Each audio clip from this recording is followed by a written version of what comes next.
Hey everybody, thanks for tuning in once again to the Manny Hall Show. I got with me Tanis, about to get it in with this interview. You're gonna learn some cool things about him, all the great things he's doing around the city, how he's trying to make a difference.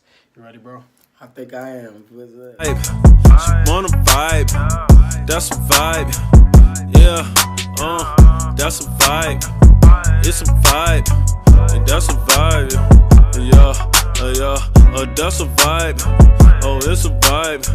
And Hey, what's going on, bro? What's happening? I'm awkward. Telling your name and what you do.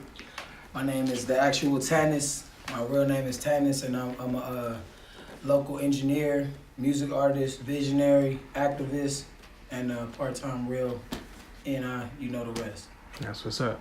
All right, so what made you get started like with everything that you're doing now? Definitely being inspired as a kid, seeing people that struck me with their art or with their abilities and blessings. People just displaying their various talents, displaying their gifts as a child growing up listening to Marvin Gaye and music in the house, and just how much of a key role it played to my family.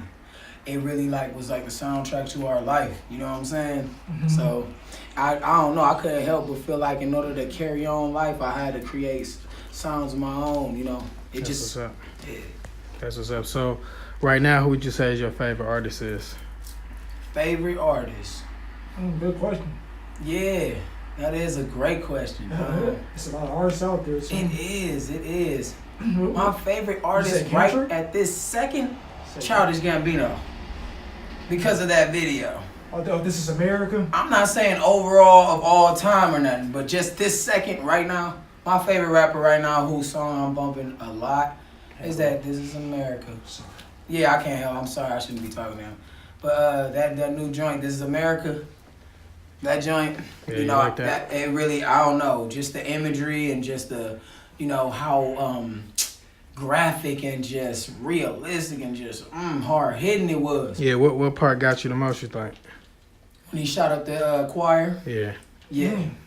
Yeah, that really just disturbed me. But it was so realistic that I couldn't even deny the potency of the message of it. I'm like, oh my God. I had to play it back. I was like, oh God, this man is crazy. Yeah. So do you like his rhymes or you just like this, what he doing right now? Oh yeah. I realized, because now I'm getting into videos now, that it's much more than just... It's a full spectrum of a science to the artistic presentation, your visual elements and just your political agenda, your spiritual agenda. Like there are so many incorporated elements to the music that is underlying and overlooked. That Childish really inspired me with that. Kendrick does it too, of course. Everybody want to hear you say Kendrick. Feel me? All right, Kendrick's great. I love him. But yeah, But see, is it think about this for a moment, is there a fine line between you trying to be super creative and dope, but then it could be borderline whack too, depending on who looking at it? I think black people expressing the reality of their daily experience, as long as they put it in a moderately artistic format, it's gonna be gripping. You think so every time? I don't know. More likely than not. More because it's something about the black arts. Yeah, but what I'm saying is you think about cats like Tanis Quach. He dope, but everybody won't consider him dope. Some people think he whack, even though they real artsy and creative too. You know what it is? I feel like over time, the critical listeners, they had their ear kind of corrupted by the radio, even involuntarily. Even the people that wanted to say, I love this pure, true music. I want this real stuff. I want that R&B, soul, 90s, 80s. Even they can't lie, they've been a little bit corrupted, polluted by the new era and the new artists with their very mediocre, repetitive styles. You know what I'm saying? So I think that's partly the reason for that. You know what I'm saying? People can't appreciate Talib Kweli today because our ear has been kind of desensitized based on the trash we listen to all day. We don't, it's like you've been eating ramen so long. I'm trying to get you to taste the subtle ingredients in this very gourmet dish. You can't even appreciate it. You're like, man, it's good. I like it. So who would you say, without throwing any names out there, like, what kind of music don't you like right now? If I had to think really hard about music I don't like, because people will be shocked. I like Lil Uzi Verts and people like that somewhat. I hear a rhythmic, a sort of an artistic value to their work. I hear the artistic value in everybody, but the music I don't like is the stuff that seems like it's deliberately, it's elements of people I like and elements I don't like. I wouldn't say an artist, I don't like that artist. I would say I don't like certain elements of how they're being used or certain elements of their creativity. How they're purposely promoting agendas and stuff like that. How they're purposely simplifying it and making it repetitive when they know they... Cardi B, for example. I'm sorry. I gotta go in. Now, they said she didn't even write her music. She doesn't even have writing credit on it. Right. Yeah. On that song, Bodak Yellow. The most popular song of this past winter maybe this year right now. Man, she didn't even write it. And it was like very just like vocabulary wise, like middle school vocabulary ceiling. It keeps people in a prison or a chamber of vocabulary that's only like a child or middle school vocabulary level capability. You know what I'm saying? And I just feel like it's deliberately agendized, engineered to diminish the IQ and the critical thinking abilities of people. And it works. I think it works. Because if you keep hearing the same So what about her music, like off of the album? Do you think she evolved, or you think that she still got that middle school vocabulary? I wasn't really listening to her before her getting popular now. So based on some of the stuff I heard on the album, Like stuff with the Migos. the Migos, ironically, I know the Migos, people are writing all her music. Yeah. And they're writing in the perspective of what they think would be appealing for her to say. They're writing, okay, I'm Offset or Off Take or whatever they say, and I'm writing as if I'm Cardi B. They're writing for her in the perspective of her identity. All she does is say it and act it out. You know what I'm saying? So artistically, if I'm breaking it down, it's not even no credit to her. Mm-hmm. If I break it down, I'm breaking down somebody else's music, somebody else's rhymes that she's saying. And musically, it is like deliberately a selectively diminished vocabulary they go for. A selectively mediocre vocabulary range. Childhood vocabulary variety or spectrum. I can tell. As a writer, as a person who just sits and goes into the depths, the chambers of writing and lived a life of this. All this seasoning. I can interpret, some of those very subtleties of composition. You know what I'm saying? And you can tell that they're agendizing and engineering the music in order to spiritually and psychologically cripple the black community right now. And it's very obvious. Look at Lauryn Hill. How she been crying out for years saying that. Mm-hmm. That's true. So, to that point, let's talk about Kanye. What's your take deep on that situation? That's deep.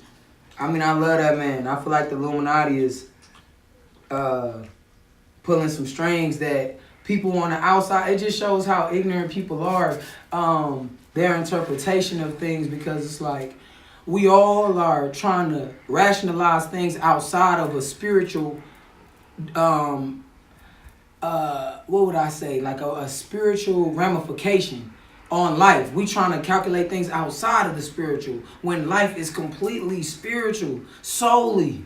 So I feel like, man, on the Illuminati side, just like they say Jay-Z, all of them worship the devil, and he was on stage trying to like whistle blow and explain these corruptions going on in a subtle way, and now all of a sudden he's saying these outlandish things after being in the hospital. I feel like it's damage control. Like they said when he went to the hospital, First of all, he was taken in on 5150 against his will. Secondly, when he came out of the hospital, he had memory loss. Who Jay-Z? Kanye. Kanye, when he got out of the hospital, he had memory loss. So they say there are certain electroshock techniques that the government, that many, covert organizations of the government and spy intelligence agencies of the government have been practicing for years as forms of mind control. Forms of ways to manipulate people's minds. So I don't even know if that man in his right mind. But as far as when he went on stage and said those things about how the radio is corrupt, how Jay-Z got the killers and all that, I think it's some Illuminati stuff going on. It's confusion for the public. But really, he just tried to go against the Illuminati, and I don't think it worked out how he thought it would. That's all. And I think now, instead of them just killing somebody and making them immortal like Tupac, now they can just like trigger and manipulate their minds, using certain techniques, covert techniques, and make them look like a fool, discredit them. They got this brother on medication and stuff. That's my real philosophy. Like, I really walk around believing that the Illuminati is on that man, and he tried to wrestle and get free, but it's hard. You can't just break free. You need God's help for real. I get it. So let's talk about your music. So what made you start writing? Being inspired by people like Tupac, people that's encouraged my life or try to inspire or try to like really soothe the pain of the problems I was experiencing in childhood.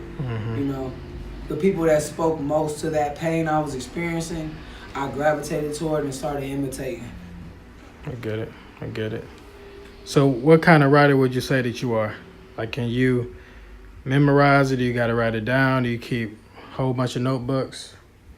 Yeah, I'm really diverse. Sometimes I go on the phone.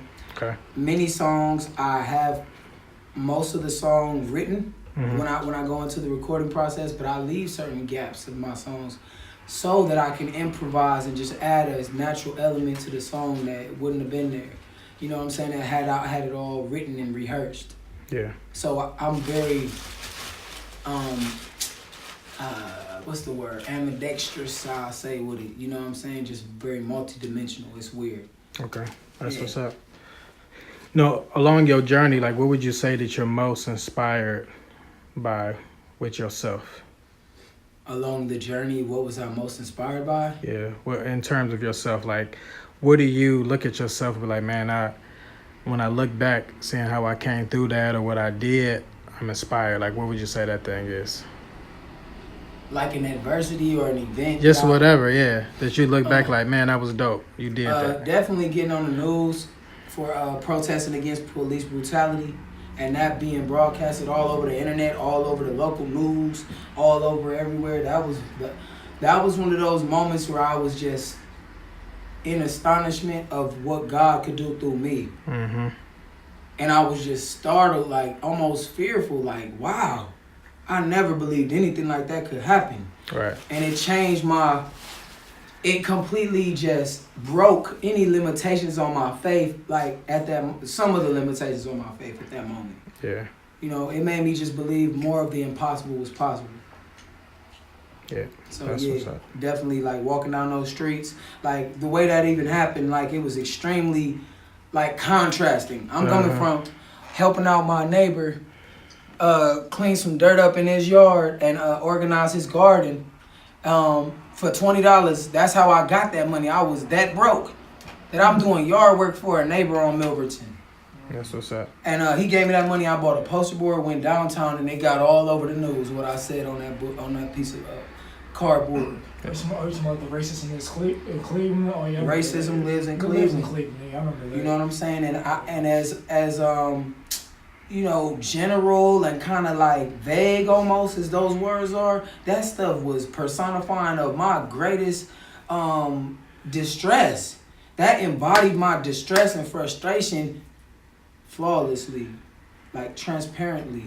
Racism lives in Cleveland because what it did was contradict the facade of society's perception and the government mainstream depiction of this city. They want to depict it like, oh, you come down here, it's sports games and teams and LeBron, and it is just. But the reality is, Ohio is the first state for private prisons. And the Cleveland Indians logo is deliberately racist, and that's just completely brutal to the natives. So really, it's all an illusion over this city. It's a fake illusion to mislead the easily gullible people who don't want to look at the suffering of the black people right around them. So I put that sign on there, and it meant more to me than I thought it would be. Than I thought would be received from it. I'm like, y'all, these people probably don't even know how much this means to me. So I went down there with that sign, and come to find out, to my own shock, it had the reversal effect. People was like, wow, what? White people was eating it, dropping their plate, dropping their forks in their hand. Shocked. And it got on the news, and people was walking up, real journalists, real people, the representatives of major mainstream news publications. What made you say that? And what did the sign say? It said on one side, racism lives in Cleveland. And on the other side, I wrote, ignorance is murder. Oh, yeah. Because even though it was very subtle and almost subliminal with how indirect it was vague. I was attacking the whole thing in a general way. It really actually was subtly very precise. It was very reflective of a very precise, premeditated frustration I had to vent out through those words. And I knew that it would electrify a few people because of how meaningful it was to me. You know, racism does live in Cleveland. And it's abundantly evident based on the daily affairs and the societal condition. You know what I'm saying? I get it. My brother. So as we wrap up, like any final words, anything that you want to say?